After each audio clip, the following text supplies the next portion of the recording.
Welcome to the Seven Figure Builder Show. My name is Julie Baranek, founder of Seven Figure Builder, where we help high achieving CEOs free up time with gorgeous automations to scale their business to seven figures and beyond. And I'm here today with my friend Jasmine. Thank you, Jasmine. Welcome. Thank you so much for having me. Really excited to be here. Yeah, I'm thrilled to have you as well.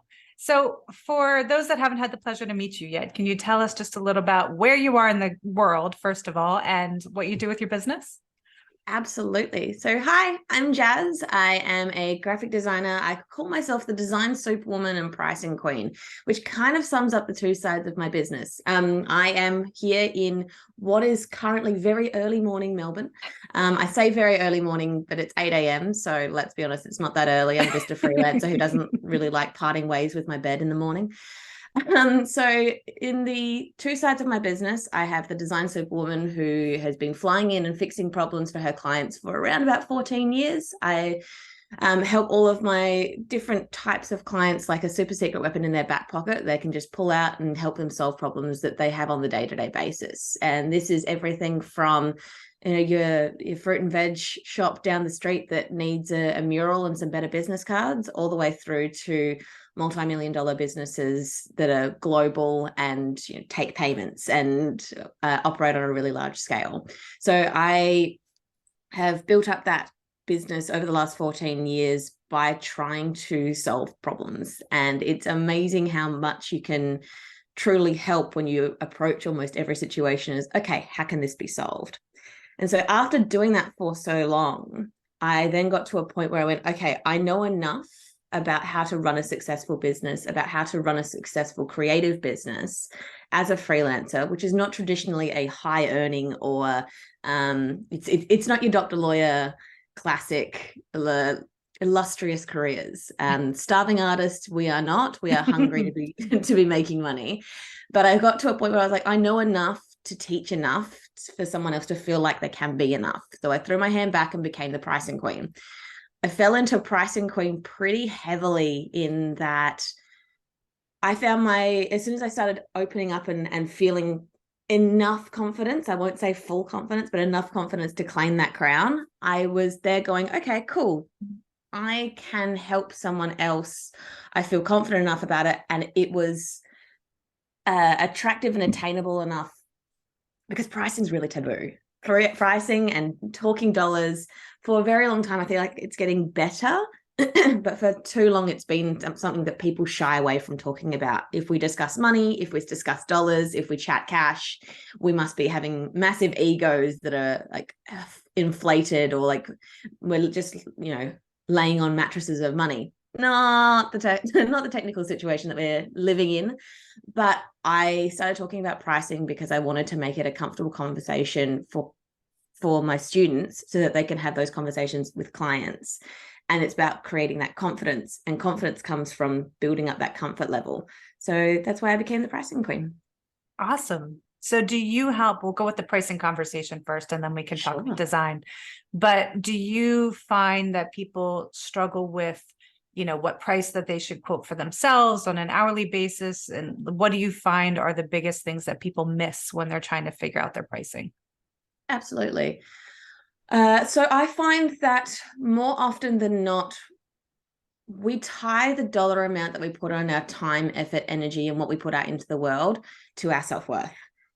And it's not even just like a simple knot that we've wrapped around and tied with a bow. It is almost like it's grown from a really young age and from a really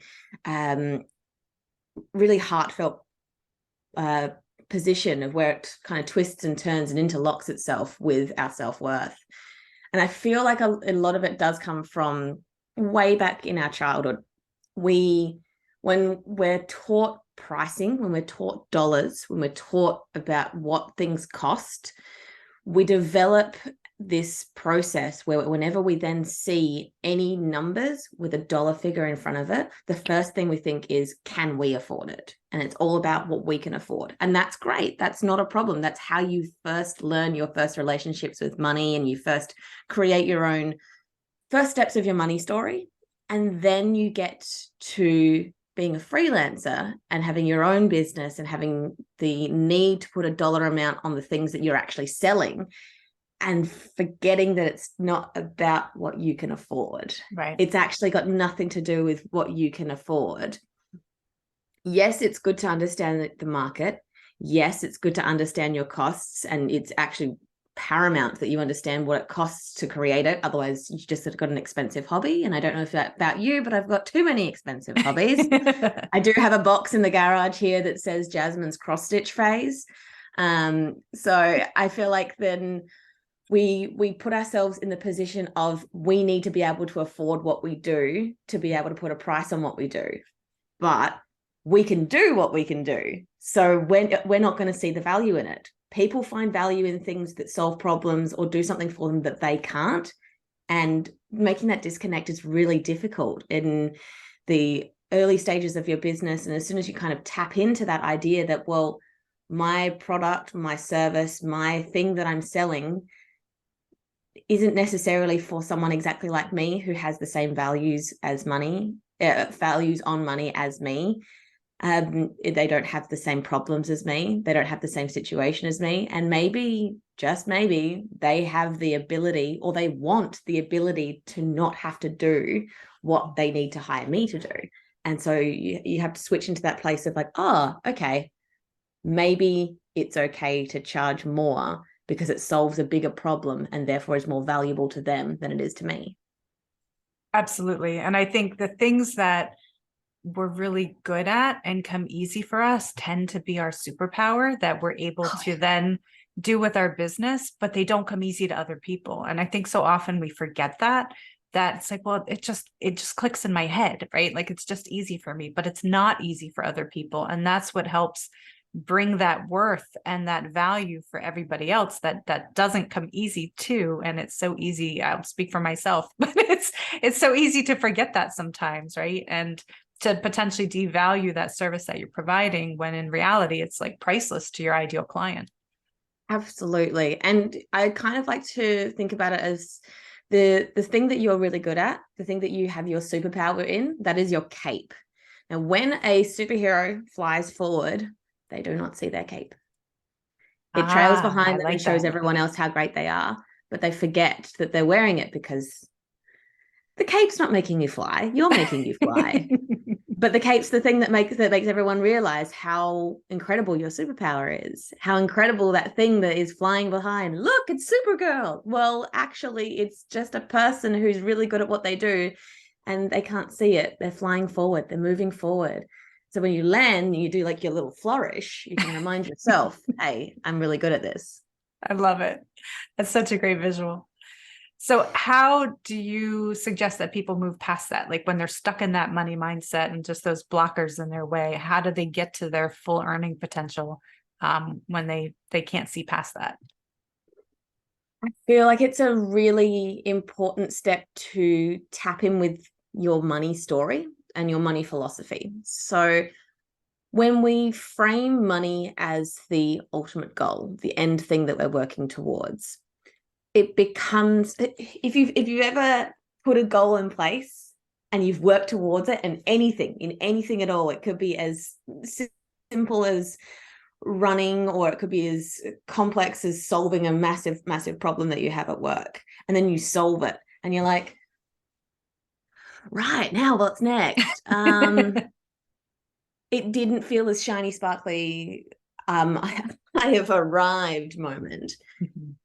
But if we have instead the money that you're making as the tools to help you get to where you want to go, then that's going to be a lot more of a healthier relationship, because otherwise we're idolizing money. We're putting it up on a pedestal and being like, oh my goodness, I'll be happy when I make 7 figures. I'll be happy when I get this particular money milestone.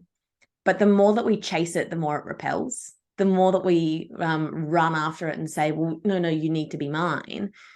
It's dating again. I can't go back to that. I've been in a relationship. We're coming up to a 1-year anniversary of our marriage next month. And congratulations. Together. Thanks. We've been together 11 years. He was my year 5 primary school sweetheart way back when. But I do not want to go back to dating. It sounds terrible. But I feel like having a really chasing relationship with money is going to set you up so that you are repelling it. But if you sit back and you decide to change the way that you approach money, that you use the language around money and sit there and go, okay, well, you know, if I do these things, if I know that I'm going to be doing, setting up these opportunities for people to pay me, if I'm going to be brave enough to show them how I can solve their problems and brave enough to put a dollar amount on that matches the life that I'm trying to build, then that's going to be a much more healthy relationship. And the fact of the matter is, money is just pieces of paper and chunks of gold that we have put a value on and swap back and forth just for fun. It doesn't mean anything unless it means something to you when you have it, to use to build that life and to build that, like you have the complete control to decide what the dollar figure of your life costing is. And then it's up to you to go, okay, I need to find people who have problems that I can solve that are valuable to solve. And that's how you would be best approaching the money side of things. For sure.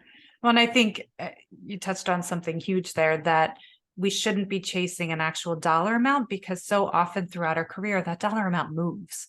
So, you know, as you reach new levels of success, that you know, dollar amount keeps shifting farther and farther. And so you never actually arrive or reach that goal, where in reality, if you flip it and focus on whatever it is that's important to you, whether it's freedom, whether it's, you know, value for your clients, whether it's relationships, whether it's family, like all those huge important things that the reason why we went into business helps us get to and achieve those goals.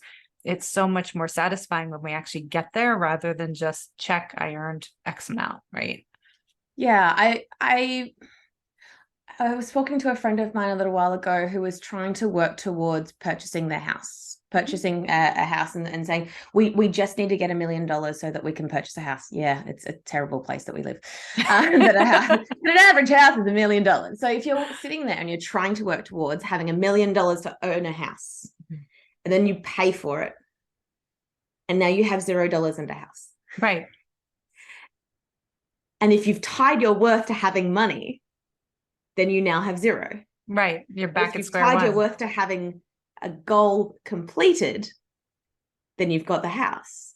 So it's really like, if you're setting yourself up for failure by thinking that once you have all of the figures that you'll have happiness, it's not about what the dollars are. It's about what it does. It's about what the dollars can do for you to build your business, to build your life, to create something that is the next phase of you. I often think, I used to think, trying to think 12 steps ahead of like, I need to do this, then this, and this, and this, and this, and this.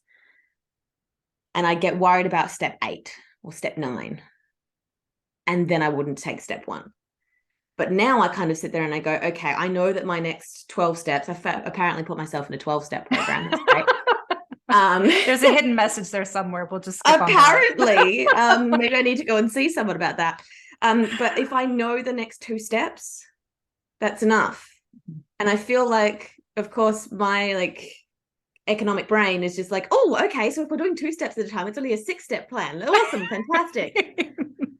But then you're just doing the first 2 steps, or you're doing the first step to the second. Like you recognizing that the inertia that's going to push you forward is going to be that second step. It can stop that overwhelm of feeling like you're not where you're supposed to be.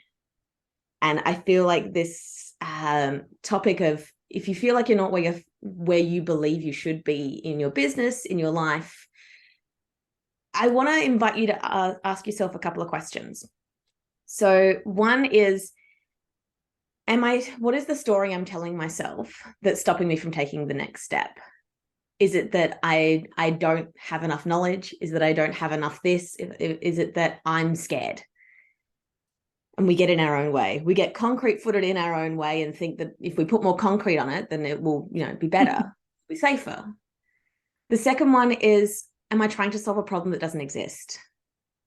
Am I trying to solve a problem that actually doesn't exist, either to outside or to me? I was putting up pictures in this room the other day, and I said to my husband, I need to have these particular sticky backed things. I need to. and I need to have them like sitting this particular way. And he just sat there and he went, are you trying to solve a problem that doesn't exist? And I went, oh, don't use my words against me. That's rude. But yeah. Yes, probably. So, okay. Is that a problem for anyone else in the world but me? Probably not. Is it enough of a problem to stop me? Probably not either. And it's really important that we recognize that sometimes what we're tracking where we should be, we're not ready for. If we were ready for it, it'd be in front of us to take the next step. But maybe it's actually step 8, and we've still got so much more to go. And those steps aren't equal. They're not all, okay, and then I will do this, and then this will happen, and then I will have this in front of me. And they're not all set and equal. Some of them are little, some of them are leaps. And recognizing that then once you get to the 12th step, the step 12, there's a whole other next part. And that next step of 12 is only available to the person who's done the first 12. Mm-hmm. Yeah, no, I think that's amazing. And so often we look at everybody around us and we're like, oh, they got, people brag about how far they've gotten in their whatever revenue they've made or all the things that they've accomplished. And you think that it happens overnight. But I love the analogy of like the iceberg, right? Like you just see that tiny tip of the iceberg at the top. You don't see the years and the tears and the blood and the sweat and like everything that's gone into getting there. That, as you're trying to accomplish whatever that goal is, keep your eyes on the goal, but just focus on the next step in front of you as you're heading towards that goal. And eventually you'll look behind you and realize you've come miles upon miles, and, it doesn't feel quite so painful that way. Absolutely. So as people are trying to figure out, their monetary value and their expenses and juggling all of that to make sure that they're heading the right direction and making big enough steps towards their goals, are there certain tools that you use or things that you would recommend for them to try to figure that out? Absolutely.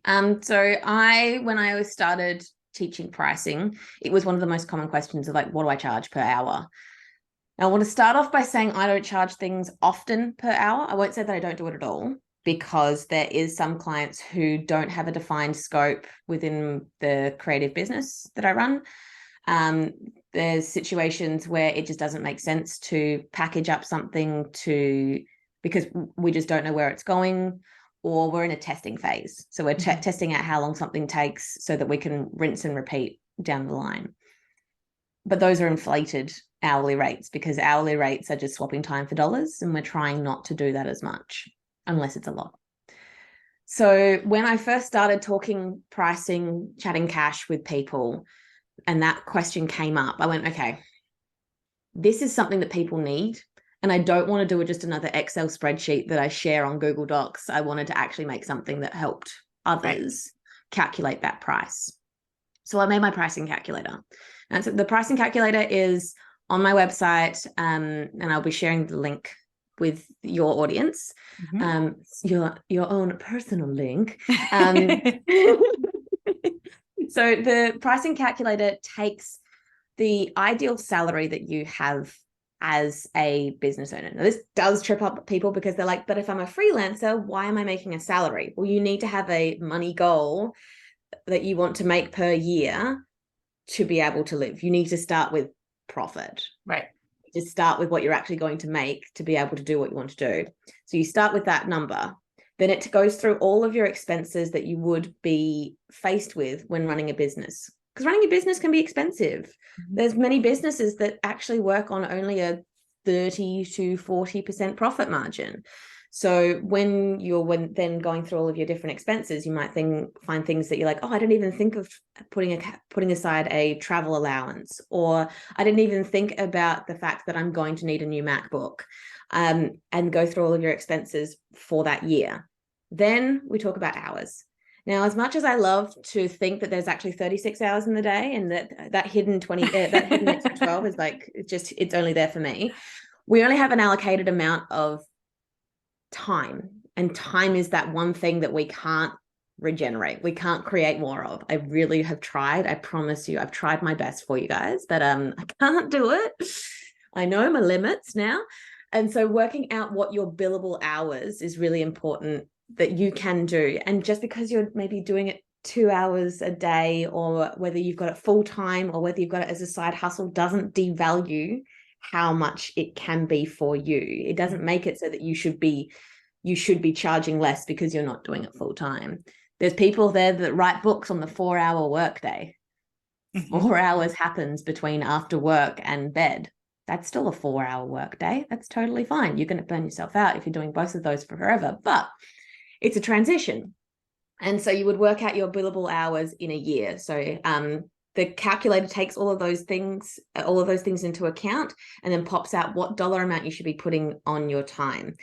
Now, a lot of time when you're setting your hourly rate or you're reassessing your hourly rate, you might look at everyone else and go, oh, there's that person there, that person there, that person there. They're all charging all of this. I don't feel like I can charge that much, or I'm going to charge just a little bit less, and then get all of the people that are at you don't want the bottom feeders. You don't want the cheap clients. The cheap prices attract the cheap clients. And then, the rising tides rises all of us. Like, it's definitely an opportunity for you to try to charge a little bit more to see how it works for you, and then deliver that with value. So the pricing calculator is available. It is creativebusinesskitchen.com/builder. So that'll be your link for you guys. And it's a great resource, even if you're not just starting out as in your pricing journey, because a lot of the time, if I was to ask you, when was the last time you raised your rates? And it makes you go, ooh. It's time. It's time, girl. It's time. It's absolutely time. Because if it's been more than a year, it's time to recognize that you probably could have raised your rates by now. And it's business. It's not personal. It's about recognizing that generally inflation, if you were like an employed person, generally inflation affects your pay rise, and you would be going up by around about 2% in some places. They're projecting that inflation is actually anywhere from 5 to 10% now in the last couple of years, because of the pandemic, because of everything that has really changed in the last couple of years. And so if you look at your rates and if they're the same as they were pre-pandemic, this is your permission slip to change that.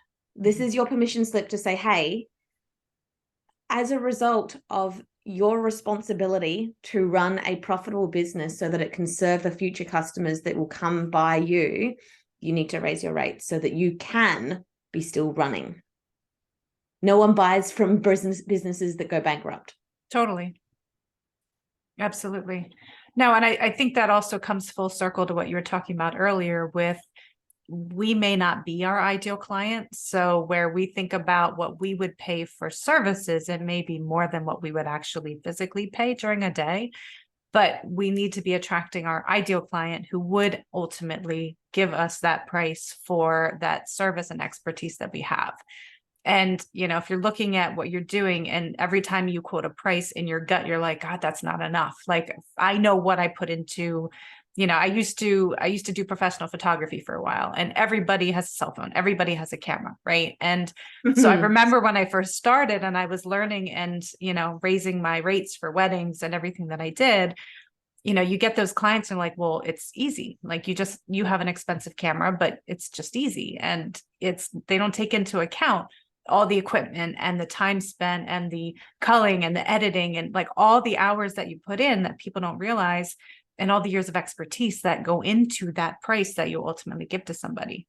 Yeah. So if you're giving your prices for whatever it is you're doing and your gut says this is not enough, then you definitely need to be raising your pricing. And absolutely. Looking at your calculator would be huge help for doing that reassessment and, seeing where do I really need to be for my expertise? Absolutely. So my husband and I, we do like a walk pretty much every day with our little dash hound. And when we walk, we talk. Now, my husband's in IT. He's in a completely different space. But the one thing that brings us together is food, which is great, because food is great. But I was trying to craft an analogy that made sense for this kind of situation of when we're sitting there and we're seeing that there's other people that are doing what we're doing cheaply. because they don't understand what it takes to do what we do. They don't understand the ingredients that we need to put into what we're creating to be able to bake the perfect thing. And I came across this idea that the Michelin star chef does not worry what Mickey D's is selling. Right. They're not interested. It doesn't matter if it's a $700 dish. It doesn't mean that it's going to be devalued because someone else wants a burger. Right. There will always be people wanting to dine at fancy restaurants than go to Mickey D's. Totally. So it's finding those people that are the most interested in what you're serving and knowing that you don't need to serve a burger to be able to be like them. You are doing what you deserve, what you are happy of. And if you've ever seen got a friend of mine who's a cellist, and you tell her to play badly and she can't. So if you can take that idea of, well, you couldn't design badly if you tried, you couldn't, don't do it. Don't put yourself in a position where you have to, the only way to be able to be worthy of the dollar amount that you're putting on your time is to actually do it poorly. Do it twice as good and charge twice as much, and realize that not all monetary exchange is because they can't do it, or because sometimes it's a time factor. Sometimes they don't want to be putting themselves in a position where they might make a mistake.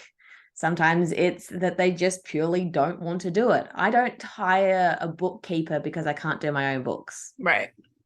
I hire a bookkeeper because I hate doing them. Right. And I also have like mild anxiety attacks every time that I look at the numbers. I'm a pricing queen, for Christ's sake. Right. And I don't like doing it because to me, it's not important enough for me to do myself. But that doesn't mean that my bookkeeper should charge a little amount. It means that my bookkeeper should charge his value and charge the value that he's delivering to me. And what he's worth has nothing to do with his value. Mm-hmm. I love that. So I remember when I first started my business, and actually when I started, I was doing web development, web design. And I remember pricing hourly, and that the better I got, the less I actually made. And so when do you see that switch to going from hourly to per project, or what do you recommend there? Use your hourly rate to gauge how long things take you in the beginning, and then use that to set the value. So set the value of you doing the work. So when we talk about value, there's there's technically three, but the two main ones are, what's the value of you doing the job? So the time that you're putting into it, the effort, the materials that you need to pay for, that is your first step. Your first step is understanding that what it costs you to do the job, which makes kind of like a little bit of less sense. But the more you think about it, it's like, okay, well, if I'm not doing it, then this is how much it's going to cost me not doing it. Right. Then there's the value to the client. So there's a big difference between different clients and different values. Now, that doesn't mean that we do a bespoke quote for every single person, because that gets exhausting and it's just not interesting in any way, shape, or form. We didn't get into design to do admin. Sorry. But understanding that the value that it's creating for the client plays a really big part in why they're doing what they're doing. If you're showing up and creating a solution for them that is going to make them $30,000 a year, then maybe, just maybe, including an extra $3,000, which is 10% of what they stand to make in a year, adding that to what your cost of doing the work quote is. So say you've calculated that it's going to take, okay, let's go with round numbers. It's going to take 30 hours to build this website, and your hourly rate is $100. To you, it's not, the client doesn't get to know your hourly rate. They don't need to. It's got nothing to do with them at all. So it's to do with your time. So it's $3,000 to create it. And then if they're going to set to make 30,000 in that next year just from that one website, then it's a $6,000 job. It's a $6,000 job. And the one thing I would recommend is that, yes, as we get faster, we then make less, which is where it gets really, really frustrating. But instead of going, what is the fastest I can do this? What is the lowest amount of hours I can do this for? And charging that, flip it and say, how much time would I like? How much time would it make? Like if you think it's going to take 10 hours, what could you do with 15? Could you do a better job? And is the better job the more important thing? Or is it doing it fast and doing it cheap? Mhm. So if you can flip it and go, okay, I could probably do a better job with 15 hours. I could probably create something a little bit more robust, and I might even be able to research some future things for them. And I'm not making less money because of it. So charge for the 15 hours as a project rate. And if that's what it, for your first or second time, yeah, you're going to hit roadblocks or have learning experiences, but those learning experiences are then going to speed you up for next time. Mhm. Now, because you've had those learning experiences, because you've had those situations where you're like, oh, I now won't make this 4-hour mistake because I can just check a box and now I understand what I did wrong next time, you're now more valuable. So it's either you charge as much for the next one because you know how to do it and you might do it faster, and that doesn't mean you then refund the last hours at the end. No, we're doing a cost of the entire project or the problem to be solved. But then also you either need to do that or massively increase your rates. And if your rates are increasing every single time, you're going to hit a ceiling. You're going to definitely hit a ceiling where you cannot, it doesn't make financial sense for you to do anything less. Right. So there will come a time, there will absolutely come a time where the jobs that you used to do will no longer be valuable enough to do based on what they were charged at back then. I had this like not that long ago, a website that I created for it was literally the months before the pandemic. And I definitely think that the fact that I built them a website just before a pandemic and they were a wine company, Right. and that no one could go and visit their winery, Right. I made their life so much easier. Mhm. I gave them the opportunity to make money in a time when it was going to be a lot less. If they hadn't had that website, they might have gone under. They might have had a situation where they couldn't sell anything because no one could come and visit them. Now, this is my regret story. This is the one that I'm like, oh, I should charge more, but I only know now. And the only thing that I can do now is take that energy and take that learning and apply it to the next one. Because once we look back and we see it from I don't use 2020 vision anymore. It's a complete fallacy. But when we look back and we go, okay, that could have been done differently. That could have been done differently. And this is what the outcome was. Use that as the case study to sell to the next person and have that dollar amount actually reflect what the work was and what the value that you brought them, and apply that to the next person. Because otherwise you'll be in a position where I am at the moment, in that I charged, I think, $3,000 for that website. And that was in early 2020. And they're coming back to me now and they want to do a whole heap of changes.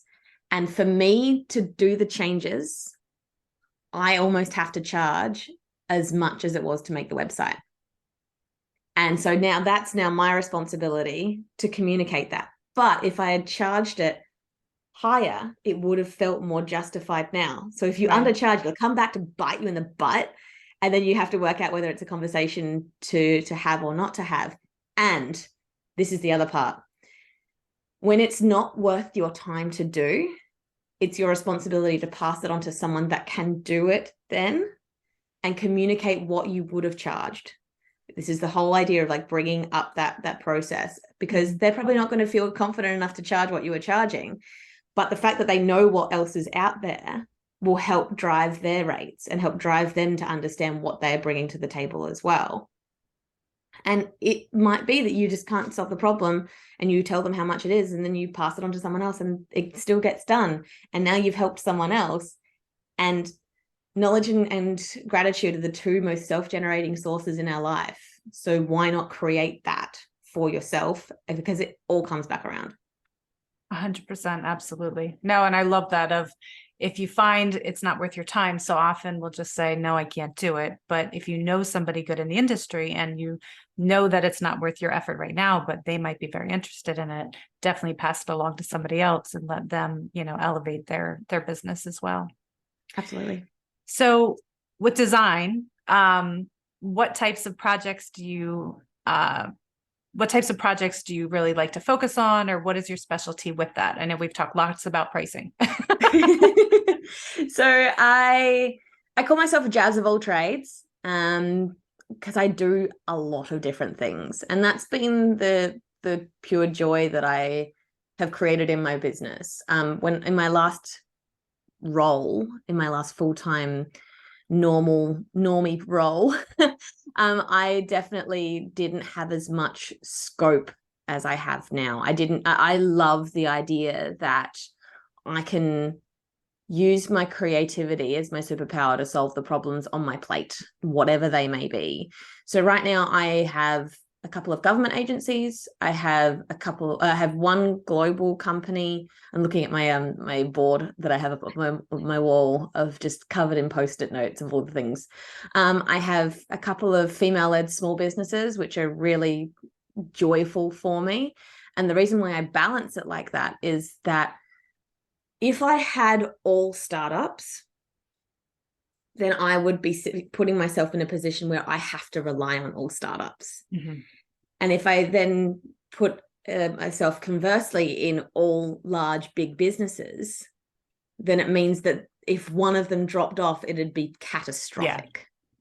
So having a bit of like a spread of different types of clients where it's, I have larger clients so that they can be charge the amount that reflects their value, so then I can balance myself to be able to do some stuff for small businesses. So like I'm going to be doing an event for a large group where I'm doing design and production. So I'm going to be there on site doing all of their slides, handling the sound guy, because the sound guy's a friend of mine, so we're both heading off to Sydney to help and to capture the day.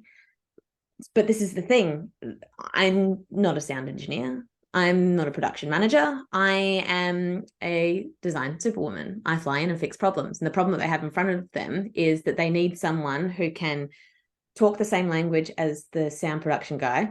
Definitely used to share an office with him. That can jump onto the computer and quickly put up something that is cohesively brand based for when things happen and when things go wrong. And I'm also really good at organization. So having me on the floor and able to like take 3 different tasks that they might have to then put onto their plate if they didn't have me, then that's a really valuable thing for them as well. 1 out of those 3 things is design. So it's about solving problems and being that person. And this particular one has come from like 7 years worth of a relationship with this particular person, with this client.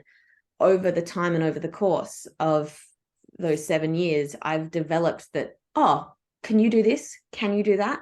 And it's definitely been try and test and see what I do like and what I don't like. When I find something I don't like, I learn to say no. Mm-hmm. I learn to say no. Learning. And if I find something that I do like, I then use that to push forward ideas to help their business grow and then put a dollar price tag on it. So this is one of the other things that I see a lot, is that if I'm suggesting work, is it unfair for me to then charge them for it? No. And we feel really guilty. Like if we walked into, say, a cafe and we're like, hey, you could really use a mural there. That'd actually look really good. That wasn't a pitch that's going to then not cost them. You are solving a problem. That wasn't a free idea. Right. This ain't it. Look, the idea is free. You're welcome to take it somewhere else. But as someone who's hired people, I actually don't hire people. I don't hire anyone who doesn't reach out to me first, because they need to have the hunger, the forethought, the drive. Mm-hmm. And the same thing can be said for if you're going out, and I don't like cold pitching, but like conversation, warm it up, have a bit of a conversation about their business and ask them, and then plant seeds that grow later. You then create this kind of roll-on effect that the stuff that you're planting now flowers in a little while, but you have to come back to it. You have to come back and actually tend to it. So when you're having those kind of opportunities and conversations, use that to start forward thinking and solve the problems that are down the way that they may not be able to see, because you are the design professional or the creative professional or the professional in the room with that set of expertise. It is your responsibility and your opportunity to show them how they can solve problems that could cost them money with less money in front of them. Absolutely. And it goes back to what you mentioned of building that relationship and that trust where they bring you into their world and ask them, ask you what else you can do. And project after project after project, you're continuing to build that relationship and just strengthen that relationship, which is awesome.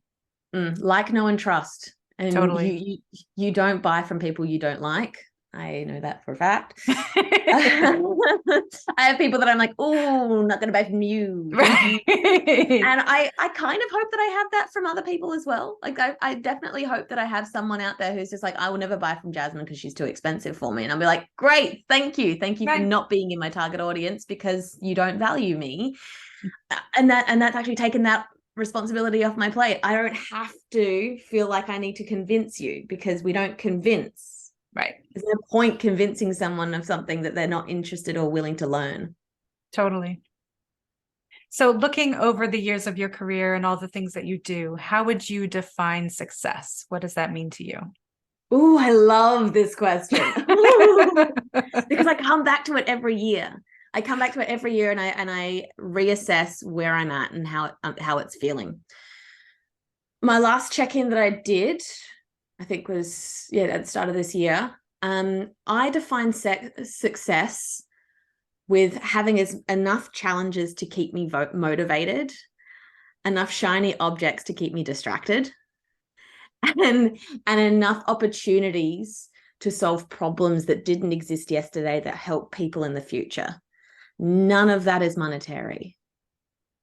None of it is monetary, because if I have success linked to monetary, it'll run from me.